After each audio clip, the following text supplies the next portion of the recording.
PHP की digital classes में आपका स्वागत है। मैं अनूप स्वर्णकार।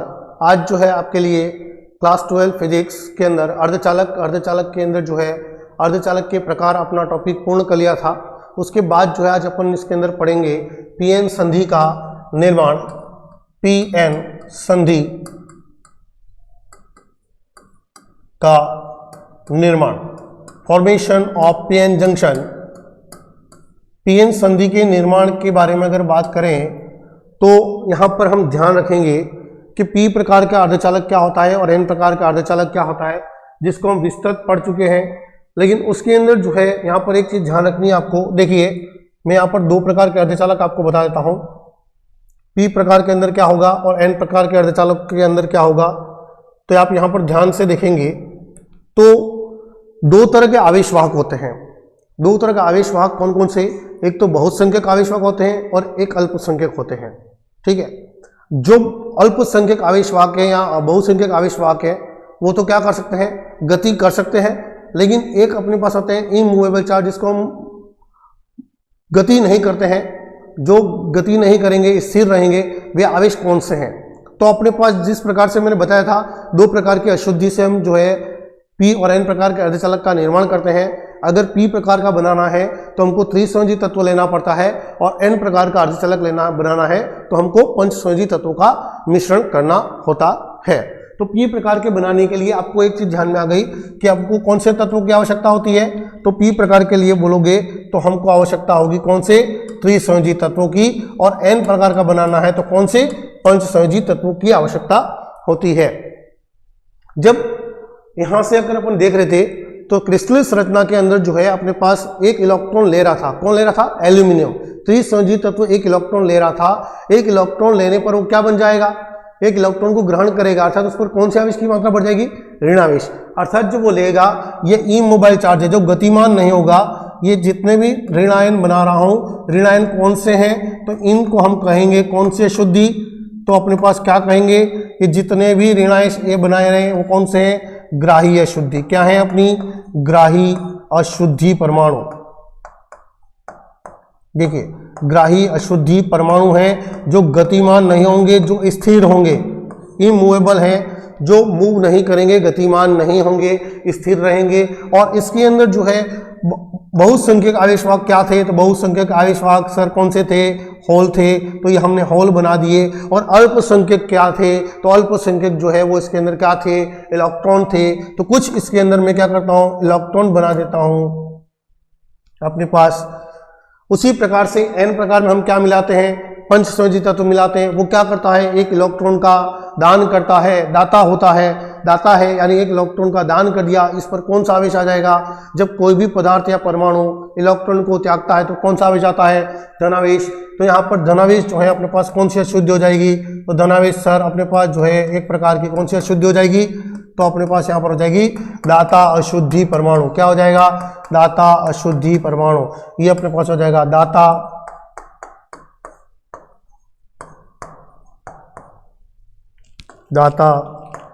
अशुद्धि परमाणु। इसके अंदर बहुसंख्यक क्या होंगे? तो इलेक्ट्रॉन होंगे। इलेक्ट्रॉन को बना दिया मैंने यहाँ पर। इलेक्ट्रॉन बहुसंख्यक आवेशवाहक है। और इसके अंदर होल क्या होंगे? तो होल क्या होंगे अपने पास? अल्पसंख्यक होंगे। तो कुछ होल बना देता हूँ, ये कुछ होल हो गए अपने। तो इस प्रकार से ये पी है और ये क्या है? एन है। ये खाली मैंने पी और एन प्रकार के अर्धचालक बताए हैं आपको। अब इसके अंदर पीएन संधि का निर्माण कैसे होगा अपन को पढ़ना है। पी और एन प्रकार। अगर आप सोच रहे हैं कि पी प्रकार के अर्धचालक और एन प्रकार के अर्धचालक को हम क्या कर दे सर? किसी फेविकोल की सहायता से चिपका देते। बच्चों, इस तरह से कभी पीएन संधि का निर्माण होता नहीं है। ठीक है, अगर आप सोच रहे हैं कि हम पी और एन प्रकार को जोड़ दें कि हमारे घर पे सर गम पड़ा है, फेविकोल पड़ा है, आप गाँव में पड़ी रहे छोटा हम काम लागतो नहीं है। ठीक है, तो इस प्रकार से कभी हो सकता नहीं है। ठीक है, तो हमको पीएन संधि का निर्माण करना है तो पी और एन प्रकार के अर्धचालक को इस प्रकार से जोड़ना है कि उनकी क्रिस्टलीय संरचना क्या रहे?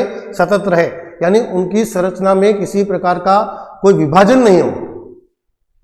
तो हम किसी गम वगैरह, किसी ग्लू की सहायता से हम इसको चिपकाएंगे नहीं। तो यहाँ पर देखेंगे आप किस प्रकार से पीएन संधि का निर्माण करेंगे। तो पीएन संधि के निर्माण के लिए आप ध्यान रखेंगे कि एक पी प्रकार का अर्धचालक ले सकते हैं आप, पी प्रकार के अर्धचालक के अंदर अपने किसी एक भाग पर या ऊपर अगर मैं पंच संयोजित तत्व रखकर क्या कर दूं, हिट कर दूं, ऊष्मा दूं, तो विसरण से उसके अंदर क्या हो जाएगा, अपने पास एक भाग जो है n प्रकार का बन जाएगा और दूसरे भाग कैसा बन जाएगा, p प्रकार का जो है वैसा वैसा रहेगा। तो इस प्रकार से हम पीएन संधि का निर्माण कर सकते हैं। या फिर हम क्या कर सकते हैं कि एक सिलिकॉन वेफर ले लें, एक सिलिकॉन शुद्ध अर्धचालक ले लें, उसके अंदर एक भाग पर त्रिसंयोजी तत्व और एक तरफ कहाँ रख दे, पंचसंयोजी तत्व, फिर इन दोनों को क्या कर दे, ऊष्मा दे, तो विसरण के कारण जो है एक भाग p प्रकार का बन जाएगा और एक भाग जो है n प्रकार का बन जाएगा। इसको हम यहाँ पर सैद्धांतिक रूप से देखें तो सैद्धांतिक रूप से देखने के लिए यहां पर देखेंगे पीएन संधि का निर्माण कैसे होगा।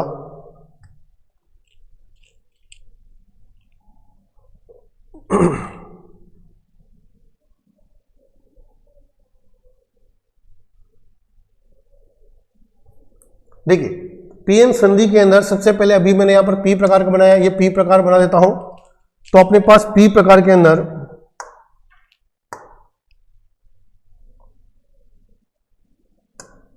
ये पी प्रकार और ये हो जाएगा एन प्रकार। देखिए पी प्रकार के अंदर अपन देख चुके हैं अपने पास कौन सी अशुद्धि थी, तो यहां पर ग्राही जिसको अपन ने माइनस यहां पर चार्ज जो है लिखा, ये रहा।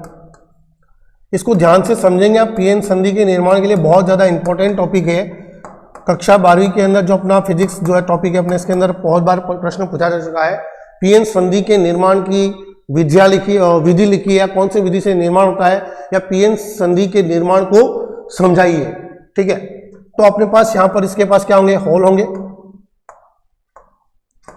और कुछ क्या होंगे इसके पास अल्पसंख्यक जो है आवेशवाहक होंगे, क्या, इलेक्ट्रॉन, कुछ इलेक्ट्रॉन बना दिए। उसी प्रकार से यहां पर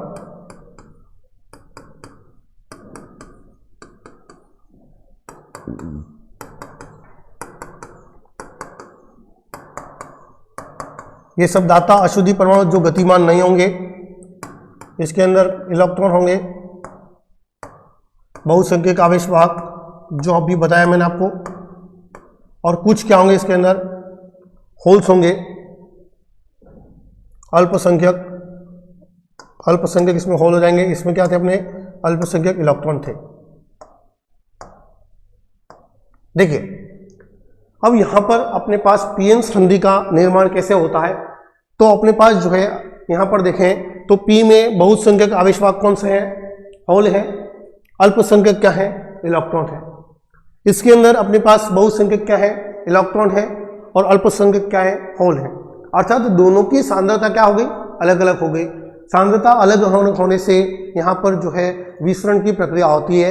लेकिन पीएन संधि के निर्माण के लिए अंदर दो प्रक्रिया जो है वो इंपॉर्टेंट प्रोसेस होते हैं, दो प्रक्रिया बहुत ज़्यादा इंपॉर्टेंट होती है, महत्वपूर्ण होती हैं। उसके अंदर पहली विधि अगर देखी जाए तो अपने पास आती है ड्रिफ्ट, जिसको हम बोलते हैं अनुगमन।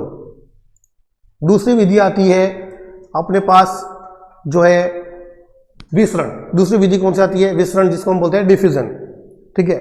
जिस प्रकार से अगर अपन मेले में जाएं तो मेले में आपने देखा होगा या महसूस किया होगा और आभास किया होगा कि हम जो है चलते नहीं हैं, हमको चलने पर मजबूर होना पड़ता है। अर्थात हम जिस स्थान पे जाना चाह रहे हैं उस स्थान पर कभी पहुंच नहीं पाते। उसका मुख्य कारण क्या है, क्योंकि पब्लिक इतनी ज़्यादा होती है, धक्का मुक्की इतनी ज़्यादा होती है कि हमको नहीं चलते वो भी उस स्थान पर क्या करना पड़ता है, चलना पड़ता है। उसी को हम क्या कहते हैं, एक तरह से अनुगमन कहते हैं। अनुगमन क्या है, अपने पास जो है खिसकना। कुल मिलाकर अपने पास जो है अगर आप ध्यान रखें तो जो इलेक्ट्रॉन है वो अपने पास दूसरे इलेक्ट्रॉन को क्या करते हैं, धकेलते हैं, और धकेलने के कारण जो वेग प्राप्त होता है उसे हम क्या कहते हैं, अनुगमन वेग कहते हैं, या अनुगमन वेग या ड्रिफ्ट वेलोसिटी हम उसको कहते हैं।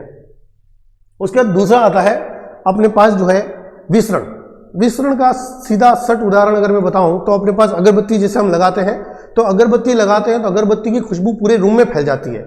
क्या कारण है, क्योंकि उसके अंदर उच्च सांद्रताओं से निम्न सांद्रताओं के अणु का क्या हो जाता है, गमन होने लगता है। यानी अपने पास जहां पर अगरबत्ती लगी हुई है वहां पर सांद्रता क्या है, उच्च है, और जहां पर अपन बैठे हुए हैं वहां पर सांद्रता क्या है, निम्न है। तो उसकी जो खुशबू है उच्च से कहाँ आ रही है, निम्न आ रही है। अर्थात अणुओं का उच्च सांद्रता से निम्न सांद्रताओं की ओर जो गमन होगा उसे हम क्या कहते हैं, विसरण कहते हैं। तो यहाँ पर दो प्रक्रिया जो है मुख्य होती है, अनुगमन और विसरण। तो हम ध्यान रखेंगे विसरण के कारण। मैं यहाँ पर लेता हूँ विसरण। क्यों हो रहा है?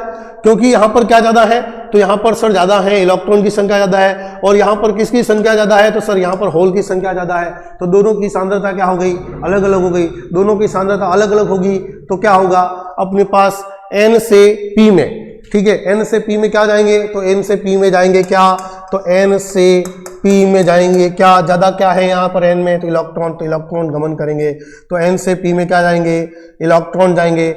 उसी प्रकार से p से n में क्या आएंगे, तो p से n में सर आएंगे क्या आएंगे, तो p से n में अपने जो है वो क्या आएंगे, होल आएंगे। यहां तक बात आपको समझ में आ गई होगी मेरी, ठीक है। तो अपने पास जो है एक बार फिर से रिपीट कर देता हूं कि विसरण की प्रक्रिया के अंदर क्या होगा, अणुओं का जो है उच्च सांद्रताओं से निम्न सांद्रताओं की ओर गमन होगा, ठीक है। तो p में क्या ज्यादा है, अपने पास होल ज्यादा है, और n में क्या ज्यादा है, तो n में इलेक्ट्रॉन ज्यादा है। तो n से p में क्या आएंगे, इलेक्ट्रॉन आएंगे, और p से n में क्या जाएंगे, होल जाएंगे। अब देखिए मैं एक एक करके यहां पर आपको धीरे धीरे बताता हूं।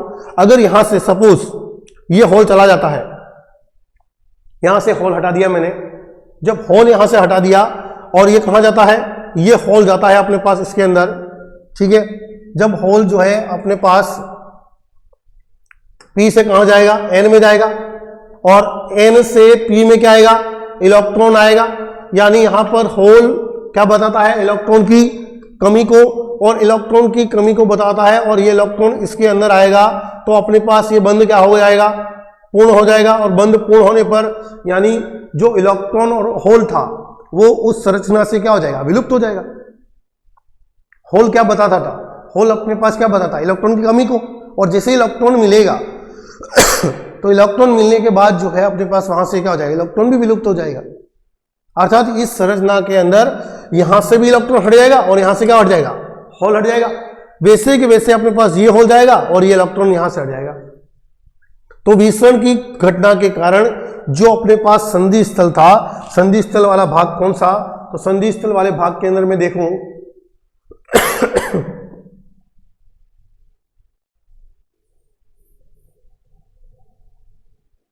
ये संधि स्थल वाला भाग है, इसको हम देखेंगे आप ध्यान से देखिए। अब जो है अपने पास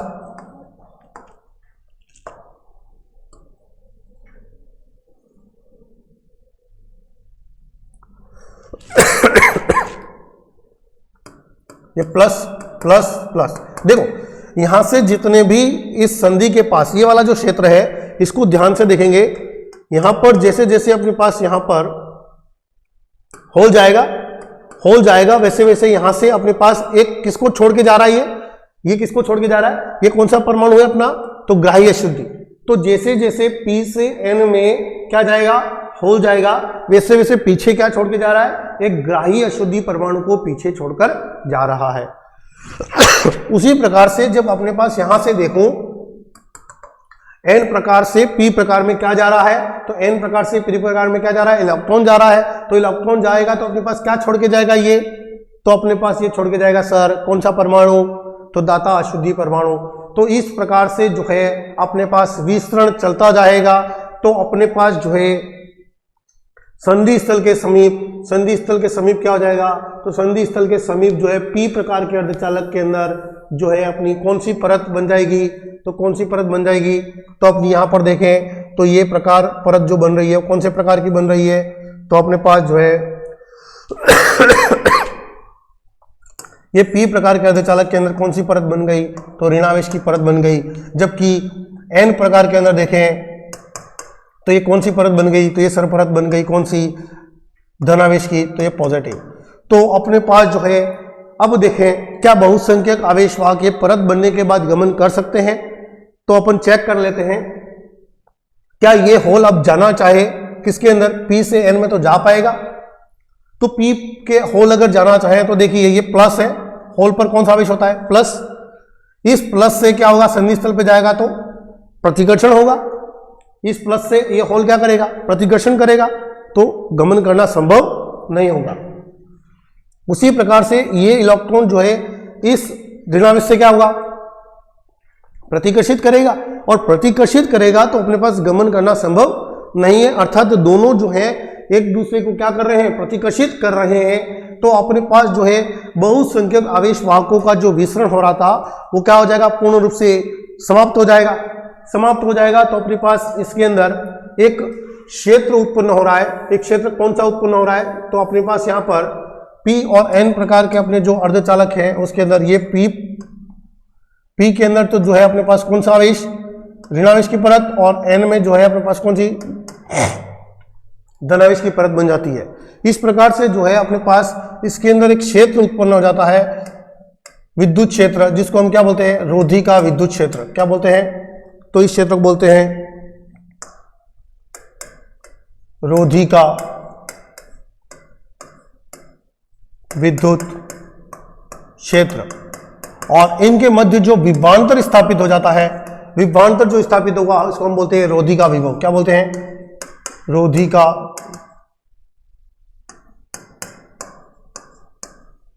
और इस जो परत बन रही है, ये परत जो है इसको हम बोलते हैं क्या, अवक्षय परत। अवक्षय परत एक तरह की क्या है, अपने पास लेयर है जो बैरियर है, जो क्या करती है, बहुसंख्यक आवेश वाहकों को क्या करती है, रोकती है। तो इस प्रकार से P और N संधि जो है उसका निर्माण होता है, जिसको हम PN जंक्शन डायोड भी कहते हैं। और PN जंक्शन डायोड के आगे जो है नेक्स्ट क्लास के अंदर अपन चर्चा करेंगे। आपको ये बहुत अच्छे से समझ में आ चुका होगा PN संधि का निर्माण कैसे होता है। आगे नेक्स्ट क्लास के अंदर चर्चा करेंगे। Thank you.